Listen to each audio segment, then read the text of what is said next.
Innovation has always been a source of anxiety.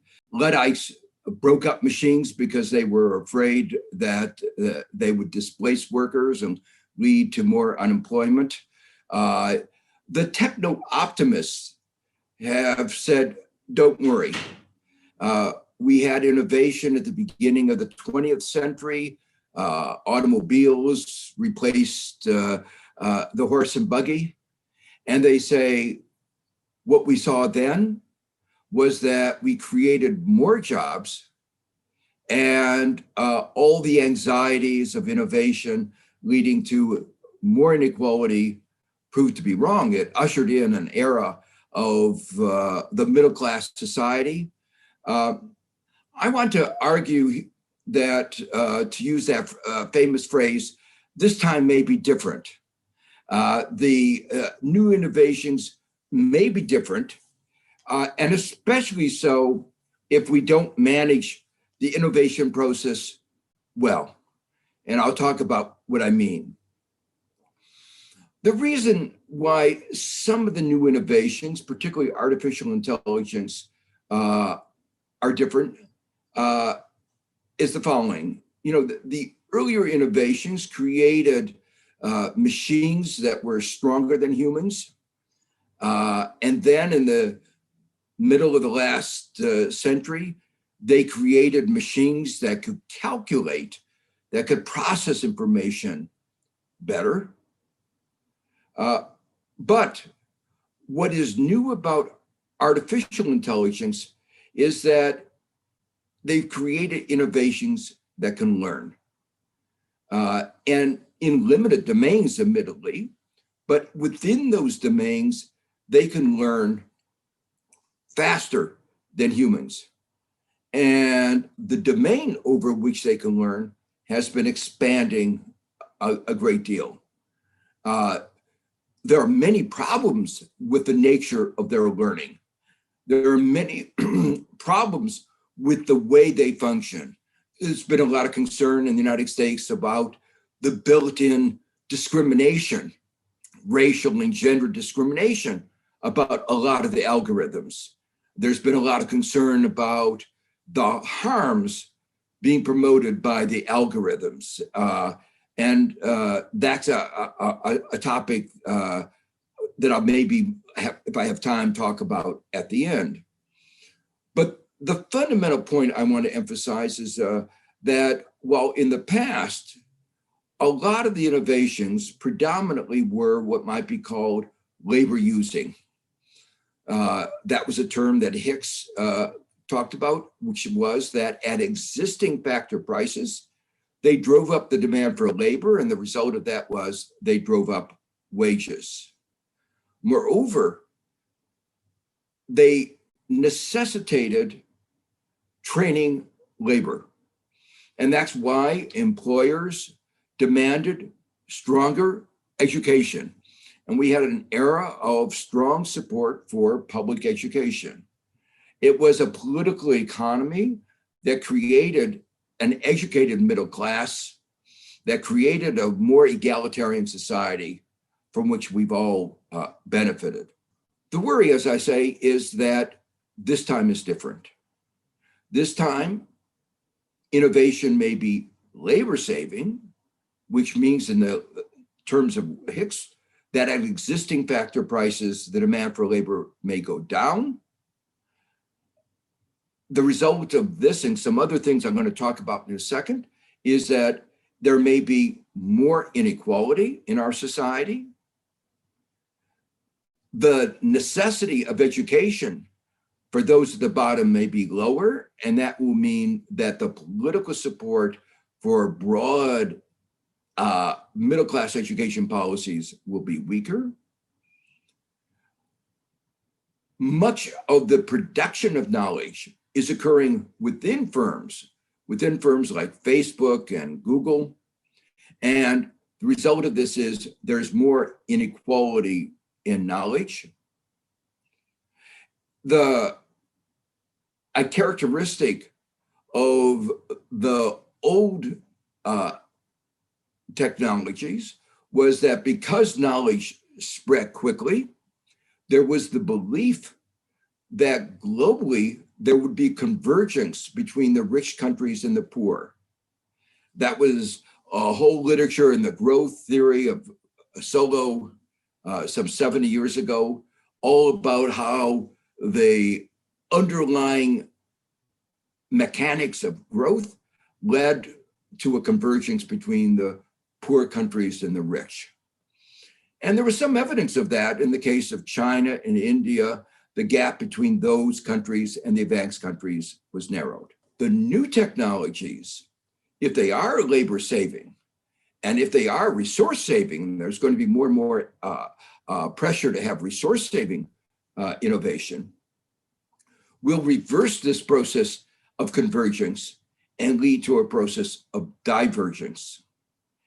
And that will be, I'll try to explain a little bit later why within our countries, we may be able to deal with the problem of growing inequality if we adopt the right policies.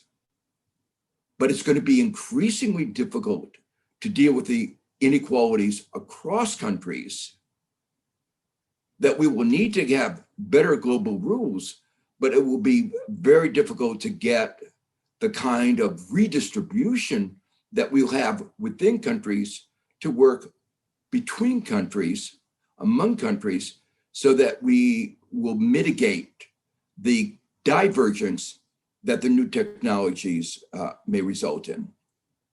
So far, I've emphasized or I've framed the issue very much in the context of the standard competitive paradigm. That's what Hicks did in his analysis of technical progress. And it was a question about whether at existing factor prices, the demand for labor goes up or down, labor saving or labor using, and that determines whether innovation leads to more inequality. I introduced one more aspect, which is the divergence in knowledge and the political process of the divergence in human capital that may result if there is inadequate support for good public education. But there are a couple of other aspects of the new technologies, some of which have already been highlighted this morning. The new technologies serve to undermine in fundamental ways the nature of a competitive economy. They are leading to more monopoly power, more corporate power, and weaker power, bargaining power for workers. So one attribute of the new technologies, digitalization in particular, that has been emphasized is that these are technologies that are associated with low marginal costs, high fixed costs, a kind of returns to scale, and that leads to high levels of market concentration, high monopoly power. And we see that very, very vividly in the tech giants, where only a few companies have dominate important segments of the market. America's new president, Biden, has emphasized that in the midst of the pandemic, the richest firms have done extraordinarily well, and the richest individuals who own these firms have done extraordinarily well, while those at the bottom have done very poorly. So we are in an era of perhaps as high or higher monopoly power than at the beginning of the 20th century. There's another attribute of the new technologies. We are creating the possibility of a surveillance economy. The new technologies enable the accumulation of data on individuals. Those of us who are concerned about democracy, concerned about the realization of a Big Brother night world of 1984, it's here, and it's very scary. But I want to talk today not about the political ramifications of this surveillance society, but the economics, that this surveillance allows for discriminatory pricing, discriminatory advertising. It allows for treating different individuals differently. And that undermines the very fundamentals of a market economy. I don't know how many of you remember the basic theorems about what makes for a market efficiency of the market economy, but they were all about how the price system allows for the margin rate of substitutions for all individuals to be the same, the margin rate of substitution to be equal to the margin rate of transformation, and the margin rate of transformation of all firms to be the same, those sort of basic elements. And they were all predicated on everybody facing the same prices. But that's not true today. With the new technologies, everybody is confronted with a separate set of prices, and no one knows what those prices are. So the interesting aspect of this is that these new technologies have undermined the foundations of the first welfare theorem, the foundations of the efficiency of the market economy. To put it in another way, perhaps less technical, is they have given these tech giants the ability to exploit others in a way that's unprecedented.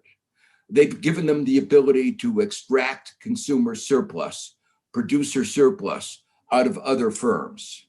So we've moved into an unprecedented world of exploitation and rent extraction. The long run is even worse, because where do people put their savings? Do they put their savings in real capital accumulation, in real innovation that goes to increase the well-being of society, or into what I call rent capital? The present discounted value or the profits generate the values of equity, and the result of that is that savings go into the capitalized value of profits rather than into real capital accumulation. And we see that very vividly in many of the advanced countries. I know it's true in the United States, where while, as Piketty points out, the value of wealth relative to output has been going up, there actually has been a decrease in capital accumulation in the productive sense. And if you look at national income accounts, real capital accumulation is going down. So people are accumulating these other forms of rent capital at the expense of real capital. Monopoly power means that the marginal return to investment is lower. And that leads to the possibility of Keynesian problems. Some people talk about secular stagnation, a lack of aggregate demand. It's not like there isn't productive uses of capital, but with monopoly power, the marginal return to investment is diminished because of the downward sloping demand curves. Now, all these interact with less capital investment. The marginal productivity of workers is lower, and so wages get even weaker. The platform technologies have created frameworks in which the bargaining power of workers is even lower. And so the platform economies have further shifted bargaining power towards the owners of the platforms and away from workers. And of course, all of this is reinforced by a political system, especially in the United States, where money matters. And so you get, with this increasing agglomeration of wealth, adoption of rules concerning globalization, concerning antitrust, concerning labor relations, which further weaken the bargaining power of workers and strengthen the power of corporations. So this is the rather dismal picture of what is happening and which something matters that could get worse. But a key strand of my talk this afternoon is to emphasize that these aspects of innovation and these consequences are not inevitable. They are not a reflection of market efficiency. To the contrary, they undermine it, as I mentioned before, and undermining the basic first theorem, fundamental theorem of welfare economics. There is no general theorems about the optimality of the pace and direction of innovation. The theorems that we have about the efficiency of the market economy are due to Arrow and DeBrew, and those theorems relate to a static economy without innovation. The most extensive treatment of the efficiency of the market economy in the pace and direction of innovation, I think it may be in the book I wrote with Bruce Greenwald called Creating a Learning Society. And we argue very, I think convincingly, but that the market is neither efficient in the pace nor direction of innovation. We argue in our book that in fact that there's a bias in the innovation process towards labor-saving innovation. That's in a so-called well-functioning market, but these problems are exacerbated by policy.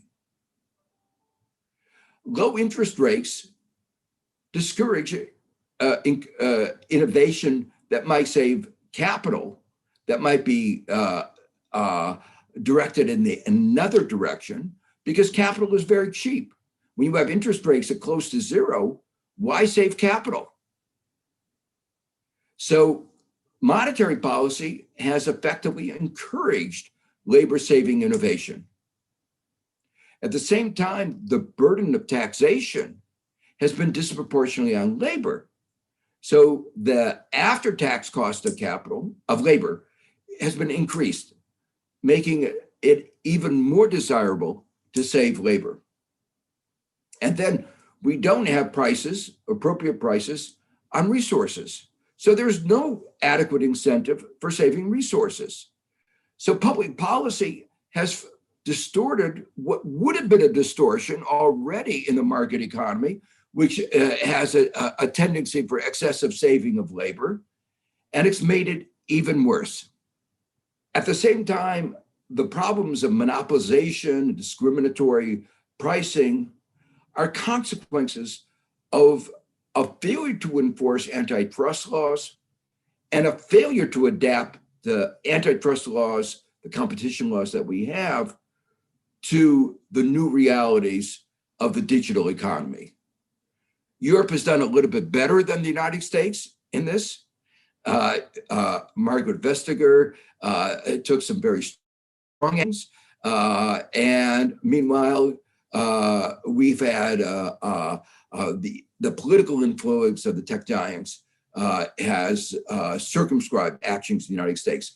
That seems to be changing very dramatically. There is a bipartisan consensus emerging in the United States that we have to curb the monopoly power of these tech giants. And not only the monopoly power, we have to curb the monopoly practices. And I think that includes the kinds of practices, including discriminatory pricing and targeting advertising.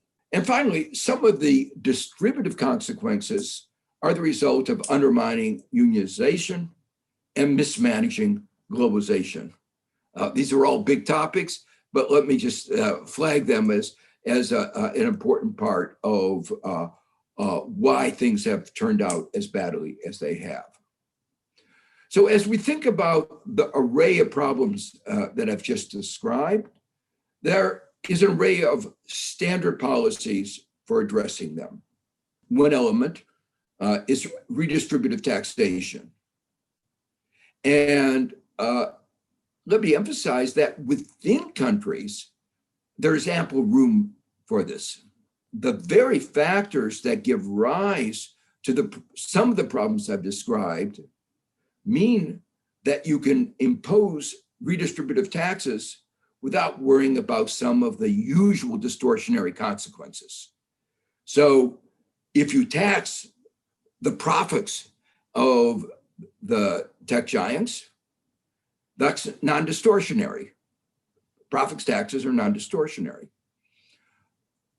In some work with Anton Kornek, we've also shown that a lot of the redistributive effects of labor saving innovation can be taxed without adverse effects. The good news is that the very forces that have made this kind of technology so problematic provide greater room for non-distortionary taxation. And in addition, we are at a moment where there are many other opportunities for non-distortionary taxation that would actually improve the efficiency of the economy. For instance, environmental taxes, land taxes. We have excessively low corporate profits taxes, financial transaction taxes. So there are lots of areas where we have identified market inefficiencies, and tax structures designed to address those market inefficiencies can raise revenues that can be used for redistributive purposes and increase economic efficiency. A second pillar is rewriting the rules of the economy.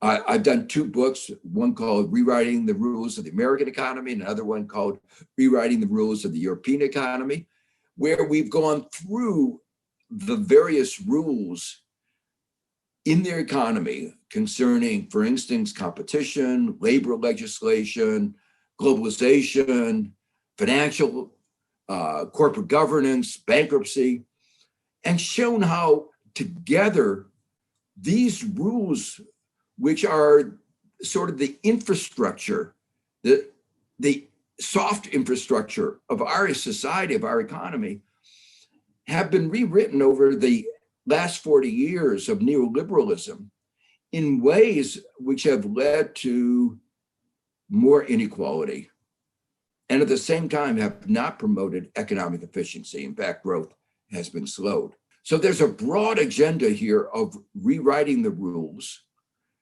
And it's particularly important to rewrite the rules as we become more aware of the digital economy that I've described. All the problems that I've described may get worse as a result of the pandemic, because the pandemic has lowered the cost of machines relative to labor in a de facto sense. So what do I mean? Machines don't get COVID-19. Machines don't have to be socially distanced. Machines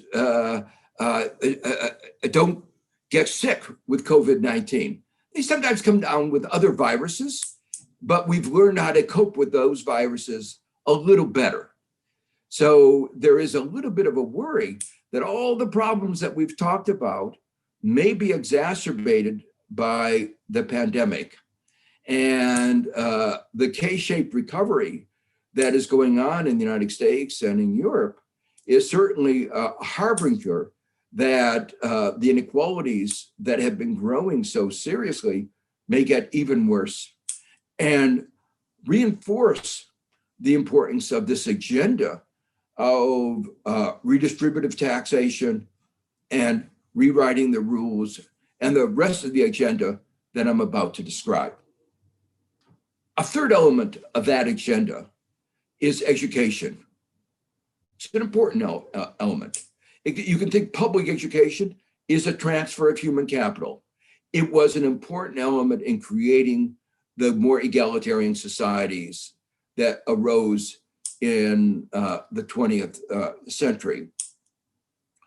But I want to emphasize it's not a panacea, that the new technologies may in fact lower the return to human capital, particularly at the bottom. We cannot assume that education will play the egalitarian role that it played in the 20th century. It's not a panacea. And that's why I always get worried when everybody says, oh, as inequality is increasing, we need to invest more in education. I do believe we need to invest more in education, but we have to undertake the broader agenda that I've just been described.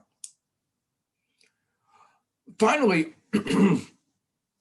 and perhaps most importantly for this conference, I want to emphasize something that is not been a standard part of the discussion. I think we have to steer innovation. It's not inevitable that innovation be labor saving rather than labor using, that we have more artificial intelligence rather than intelligence assisting innovation, what I call IA. There are innovations which increase the productivity of labor. The microscope gave us the ability to see beyond what our eye. The telescope did the same thing. Many innovations enhance productivity of labor. So we can steer innovation in ways that replace labor or make labor more productive. We can steer it through multiple instruments, through how we structure basic research, how we industrial policies that encourage one kind of innovation rather than another. We can encourage green innovation, resource-saving innovation. We can use, I described earlier how public policy has encouraged labor-saving innovation by taxing labor and subsidizing capital to the cost of capital being close to zero. We can reverse those policies. And by reversing those policies, encourage more labor-using innovation and shift the balance, increase the demand for labor. Some recent research that I've been doing with Anton Koronek has highlighted the role of this agenda of steering innovation. As we steer innovation, we can provide a greater scope for greater creativity for more citizens. My colleague Ned Phelps has talked about a flourishing economy and how we can create an economy where more people have an opportunity to flourish. And if we direct innovation in the right way, I think that can happen. Let me share with you two final concerns and then end on a note of hope. The first concern is I've hinted at already. I've talked about how within countries, within, say, the United States or within the EU, we can mitigate the adverse distributive effects of AI and some other kinds of labor saving innovation. But that's much harder to do between countries.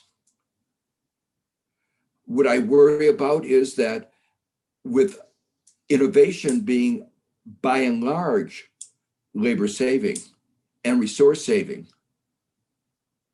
what has been the comparative advantage of the poorer countries? It has been labor and resources.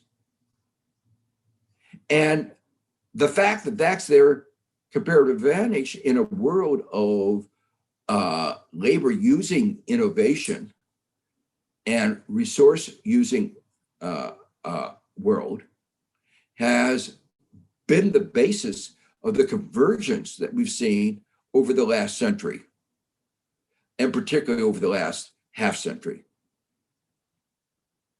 But if we have labor-saving innovation and resource-saving innovation, we will open up a new era of divergence.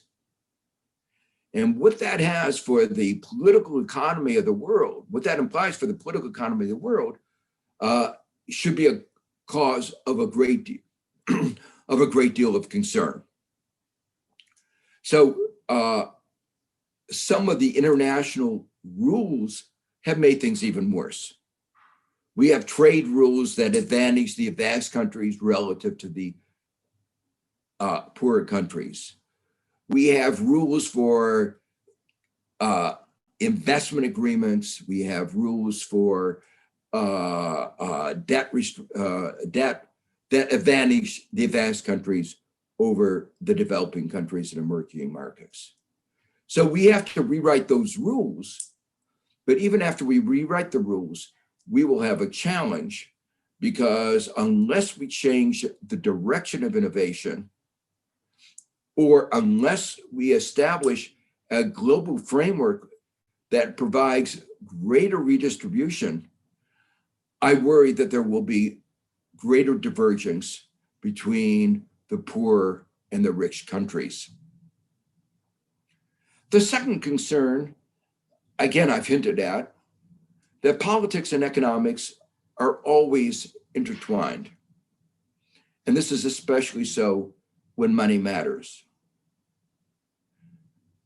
But with the growing inequality within our countries, there's growing political power of those at the top, the tech giants. And that raises the obvious political issue.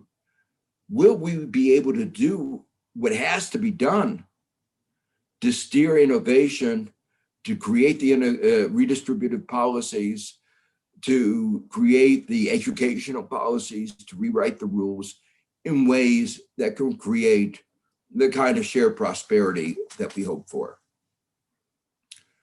I want to end on a note of hope. For the next 30 years, if we manage our politics, we shouldn't be too worried about labor-saving innovation. We have large needs for caring for our elderly, for providing healthcare, for providing education to our children.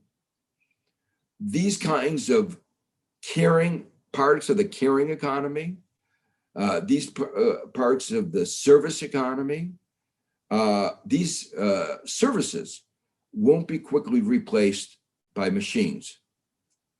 And so for the next few decades at least, there's going to be an enormous demand for labor. The value of these services is really determined socially, not by markets. It's determined by how much we care about the elderly, how much we care about our children, how much we care about our sick. If we care about these parts of our society, we value them a lot, the value creation leads to paying these workers who provide these services decent wages. The low wages we pay is part of the historical legacy of discrimination, and we should be clear about that. These jobs historically have been gendered jobs, and gendered jobs have been discriminated against. And, you know, in a neoliberal era where you didn't ask why wages were low, you just said, let's take advantage of whatever low wages we have, you took the gift as it was. But in a better society, we have to ask, why are wages so low? Are these services that we value? Can we justify that kind of discrimination that we had in the past? And if we can't, then we create a world in which we value these jobs and we have a high demand for labor. That will require taxation, redistributive taxation, taxation that provides for hiring these valuable services. It's a different society, but it is the kind of society that I think a majority of citizens in our countries would support. Moreover, for the next 30 years, we are engaged in a very ambitious agenda of retrofitting the economy to move out of fossil fuels to a renewable economy, renewable energy, to sustainability. Europe has long committed itself to these principles, and the great news is that now we have a president in the United States who's also committed himself to these principles. But retrofitting the economy to address climate change is going to require lots of resources, both capital and labor. So, when I heard Ben Bernanke talk a few years ago about a capital surplus, a savings glut, my reaction was he lived in a different planet than I lived on. I saw a planet where I thought we needed more investment, human capital, infrastructure, and particularly for getting a green economy. So it wasn't a savings glut. It was a failure of our financial markets to intermediate between our needs that we have, our social needs, our needs for investment, high returns investments, and a dysfunctional financial sector of the market economy. This move to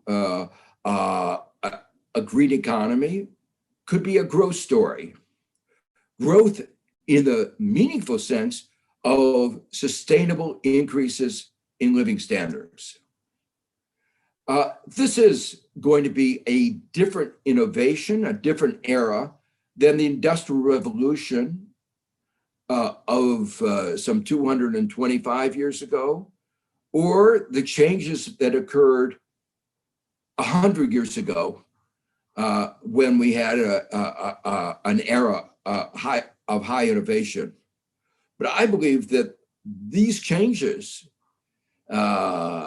these new changes, if we make the kinds of policy changes that I described, could nonetheless leave our society, all of our society, much better off. So thank you.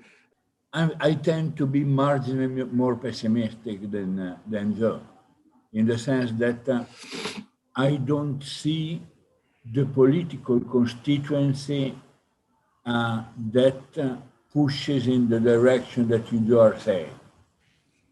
I mean, well, let me give you a little bit of optimism, but it's only a little optimism.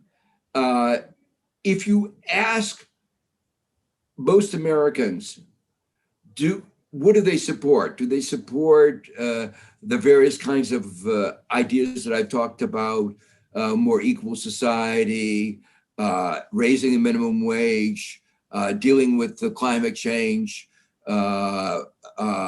every one aspect of the agenda, 2 to 1, 3 to 1, they support it. Now, we in the United States have a problem.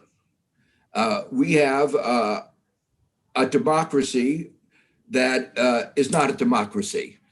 We have a government where the Republican Party has engaged in trying to disempower those that oppose it through gerrymandering, through using money, rules of the political game that give power to those at the top.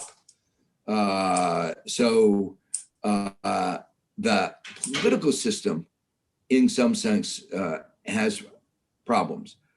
But in terms of where American citizens are, I believe that they are very overwhelmingly in supportive of these policies.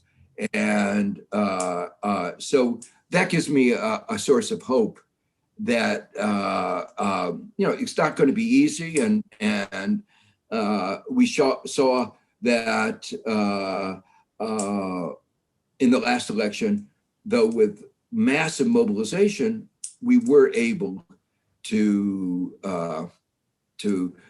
get a broad agenda on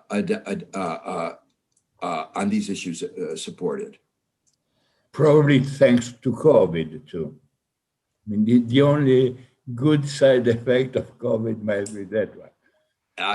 The fact that COVID plays such a big role is very disturbing. Yeah. Thanks a lot, Giovanni. There are questions that are flowing in now. So I would like to give the word to Professor Reinilde Veuglers first. Please, Reinilde. Yes, thanks, Professor Stiglitz. As usual, it was a very clear and excellent presentation. So I have one question. So you rightly point out that you have a potential danger of a growing divide on the corporate side with growing market power and inequality. But in terms of the implications on the labor market, there is also a growing literature, as you're well aware of growing polarization on the labor market as well, where, of course, there is also, and again, along with innovation, also a part of the labor force which is actually becoming can become very powerful. Because the AI, there are those which have these specific AI skills can really command quite a lot of power vis-a-vis these big companies as well. So to which extent can you still treat the labor market as very homogeneous? Because also there you have the same kind of polarization going on here. And to which extent can we also address that kind of polarization with policy? Well, I think the issues are very parallel, and I should have spoken about them a little bit more. Just like the direction of innovation has been biased against labor, it's also been biased against unskilled labor.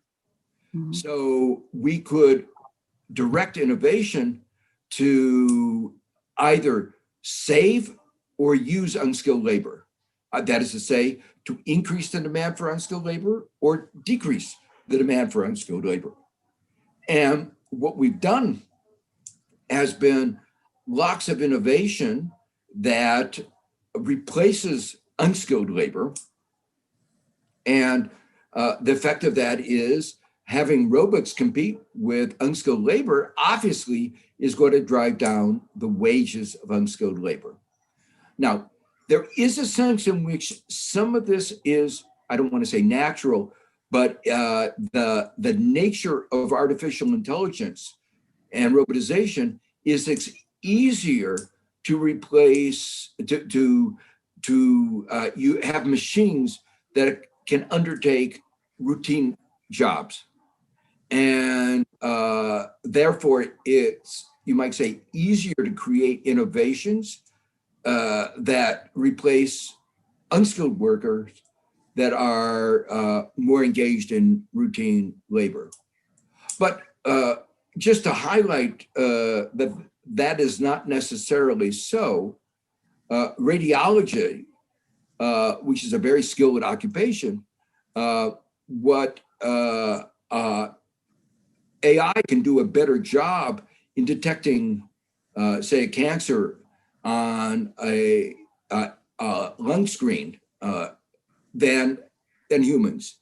But what that means is that the doctor can use this more effectively in focusing on what kind of response, what kind of prescription, as it were, what kind of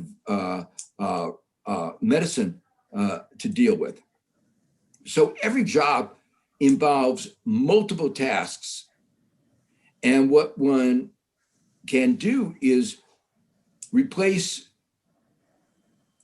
some tasks with machines, but that gives more opportunity for individuals to be creative or to address other tasks. And so if you start viewing this from a perspective of tasks, one realizes that actually there is a lot of scope for even innovations that are using of unskilled labor.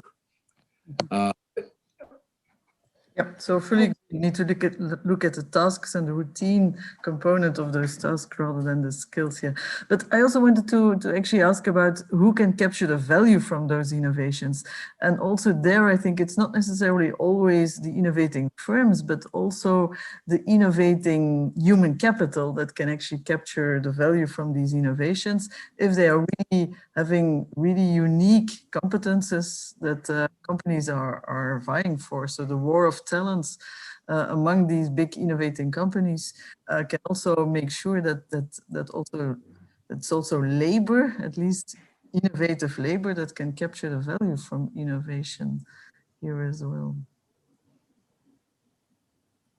Well, I'm not sure I got fully the thrust of your question, but let me just say that very broadly, the nature of the innovation can be to enhance or weaken the returns to human capital investment, as I said before, and it can be directed either at unskilled or skilled labor, or some tasks rather than others. And I think we have to be more creative in thinking about how we direct innovation and thinking about this as directing innovation in ways that when we use all the other tools that we have at our disposal, enable us to create a more shared prosperity, a more equal society. So there's a strong interaction between the rules and the kinds of innovation that are inequality increasing or decreasing. So one of the remarks was made earlier had to do with the role of platform and how they undermine the bargaining power of workers. Well, they tend to do that, but if you have rules that stop that, you can actually, platforms can provide a framework for the more efficient use of labor. So they can either, in the way that they've been used in many places, Uber has undermined the bargaining power of workers, but it's not inevitable. We can have rules in which a platform can actually increase the efficiency of labor. Right, exactly. Yep. Thanks a lot, Reinilde. I'm sorry to interrupt you. I mean, this is all very interesting, but we do have a bit of a queue of questions for Professor. Yeah, I'm fine. I have my answer. I don't know whether he would be so kind as to stay with us a few minutes extra. And if so, I will ask a couple of other questions at least. Would that be okay with you, Professor Stiglitz? Yeah, just a few questions, because I have a class in a few minutes. Yes. Okay, Antoine de Schiller-Pret next. I'm just taking the order in which the questions were asked. Please, Antoine. Yeah, thanks a lot. And thanks a lot, Professor Stiglitz, for the very inspiring talk. So you said that, the fact that capital is basically free is probably one of the drivers behind the bias in technical change toward labor saving and unskilled labor saving. And you also say that for the transition to a greener, low carbon economy, we need a huge amount of investment. And for this, the fact that capital is free is probably good.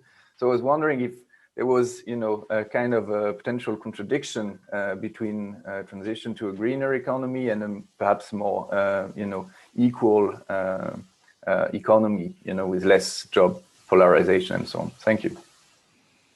Well, it's partly, again, how we manage the transition to a green economy.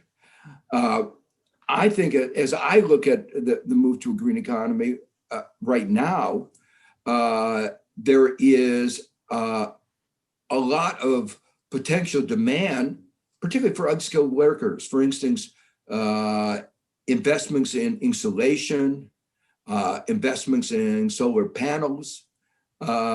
These are not high tech. These are kinds of areas where there will be a heavy use of labor of moderate skill. There has to be some training, but it will actually be of the kind that would, I think, increase equality in our society.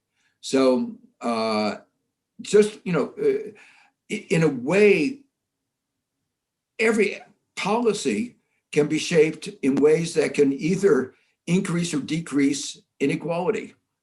And one of the proposals is that as people go through assessing various kinds of measures, they make an assessment about whether a particular policy increases or decreases equality. Does it increase the demand for relatively unskilled labor? We could do things in two different ways. And our agenda should be to, given the concerns that and I think a lot of other people have about the extent of inequality in our society, we ought to be thinking as we formulate alternative strategies, what are those strategies that are labor intensive? And some of the work I've done with Nick Stern and Cameron Hepburn and his team at Oxford has highlighted that, in fact, there are lots of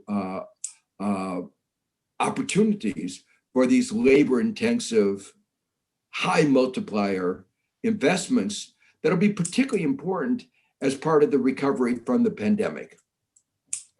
Thanks a lot, Professor Stiglitz. Next, I have a question from Vincenzo Volsky, which actually resonates from a comment that Andy Wyckoff has written in the chat.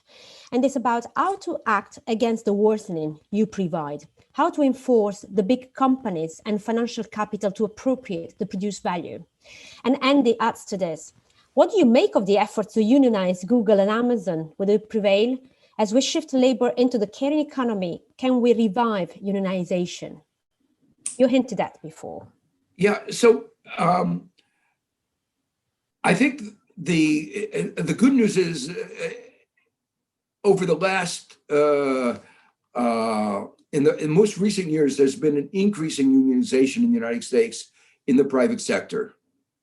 Over the preceding decades, there was a concerted effort to make unionization more difficult, to make it more difficult for workers to get organized, to engage in meaningful collective bargaining.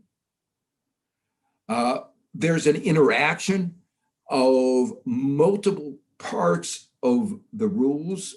So for instance, if you have globalization in which you have unskilled workers competing with, in developing countries competing with those in the developed countries, where you have stronger protections of property rights abroad than you do at home because of investment agreements and provisions about regulatory takings. If you have rules like that that limit the efficacy of unions, you're going to get a decrease in unionization. And the combination of rules about globalization and rules about collective bargaining and rules about unionization worked all together to decrease the bargaining power of workers. And hopefully we're at a point where we've realized what all of this has done to our society. And so we are at a point where there's going to be a change in these rules. And you know, that's the hopeful note that this is going to be a process. It's going to be a long process, but I think the sense, maybe we could put the pandemic may have brought out the sense of outrage. And let me give you one example where that brings it home. In most European countries, I think all, there is mandatory paid sick leave. It's part of the conditions of work. It's like a minimum wage. You have to have a minimum wage, and you have to have certain social protections and paid sick leave is one.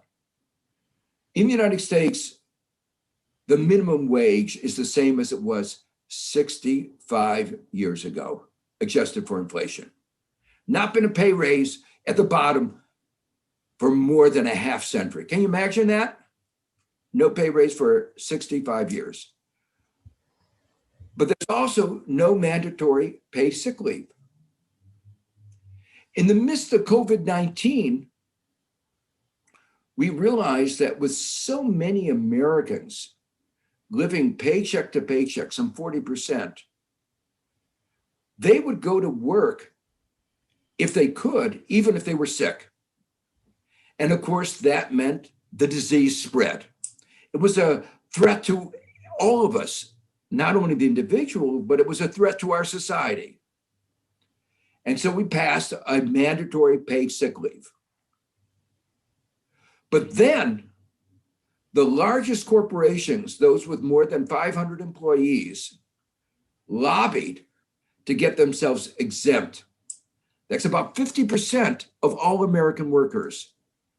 So 50% actually, also small employers were also exempted. So well over a majority of Americans have no mandatory paid sick leave. And it's one of the reasons why this disease spread so forcefully. And if I were an American worker, I would be angry. And making matters worse, to show how these rules interact, in the Labor Department, we have an Office of Occupational Safety and Health. That should have mandated conditions of work that made it safe for other people to go to the workplace. But under Trump, there were no standards. There was no caring about whether people got the disease at work. So the disease spread. So there was no protection of workers from the Labor Department. There was no protection of, there was the large corporations showed themselves to be both short-sighted and selfish. It was unconscionable, but it was even short-sighted. So I think that has all created a realization that we need to change the rules of the game. And that has provided a more fertile field for unionization going forward. Thanks a lot. A very last question, because it's very provocative, from our directors. Shouldn't Google be treated as a utility? Shouldn't we move to a UBI, universal basic income? Yeah, let me say, I think that UBI was an important measure in the response to the pandemic, because we had to act quickly and make sure that everybody was protected. And it was hard to have targeted measures. But to me, the first order of priority should be making sure that everybody who is able and willing to work has a job. I talked at the end of my talk about the enormous needs we have for caring for our elderly, for our young people, for our sick, for the green transition. There's an enormous need for jobs, need for productive labor. And there are a lot of people who want to work. So to me, the first priority is matching the needs of our society with the desire of most people who want to work.